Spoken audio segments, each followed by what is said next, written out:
कभी कभी धरती पर कुछ लोग सिर्फ जीने नहीं बल्कि उसको जागृत करने आते हैं। ऐसे ही एक ह्यूमन बीइंग जिन्हें डेथ का डर मात्र भर भी नहीं था। चलिए जानते हैं पूरा किस्सा क्या है।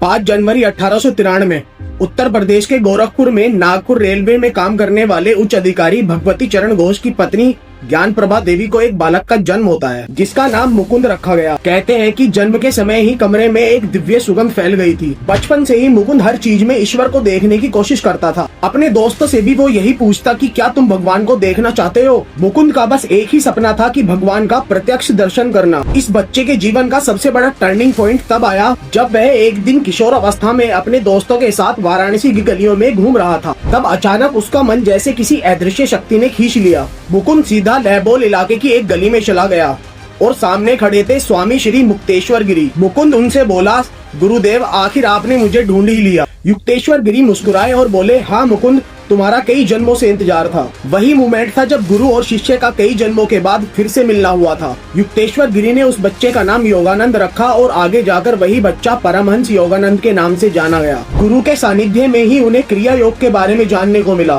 क्रिया योग एक प्राचीन योग तकनीक है जिसमें जीवन शक्ति यानी कि प्राण रीढ़ की हड्डी के भीतर ऊपर नीचे बहती है। इस तकनीक से धीरे धीरे मन पूरी तरह स्थिर हो जाता है। तब साधक अपने भीतर ईश्वर की उपस्थिति को अनुभव करता है। परमहंस योगानंद ने कहा था, Kriya Yoga is a simple psychological method by which human blood is decarbonised and recharge with oxygen. 6 October 1920 में उन्हें भारत सरकार की ओर से बोस्टन भेजा गया, जहां रिलीजियस कांग्रेस ऑफ लिबरल्स में उन्हें भाषण देना था। जहां मंच पर उन्होंने कहा, yoga is not a religion, it is the science of realising God. वैश्य के लोगों ने पहली बार ऐसा कुछ सुना था। यहीं पर योगानंद ने शुरू की सेल्फ रियलाइजेशन फेलोशिप SRF, जिसने योग और ध्यान को पूरी दुनिया में पहुंचाया। परमहंस योगानंद के जीवन से जुड़ी कुछ ऐसी घटनाएं हैं जो आज भी विज्ञान के लिए रहस्य हैं। योगानंद के शिष्यों ने बताया कि वो एक ही समय पे 2 जगह देखे जाते हैं। एक बार एक आश्रम में प्रवचन दे रहे होते हैं तो उसी समय किसी दूसरे शहर में किसी को दर्शन दे रहे होते हैं। योग परंपरा में इसे द्विकाय सिद्धि या बाइलोकेशन कहा जाता है। कई बार योगानंद की फोटो में एक हल्की सुनहरी रोशनी का गोला दिखाई देता था,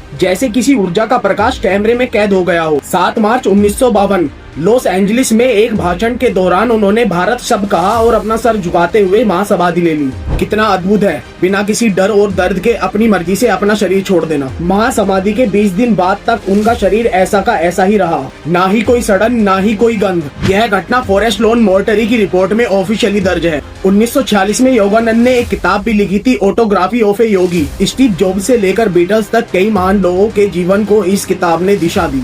ऐसे ही महान योगियों का देश है अपना भारत, और ऐसे ही इंटरेस्टिंग वीडियोस के लिए फॉलो करिए ईगल आई।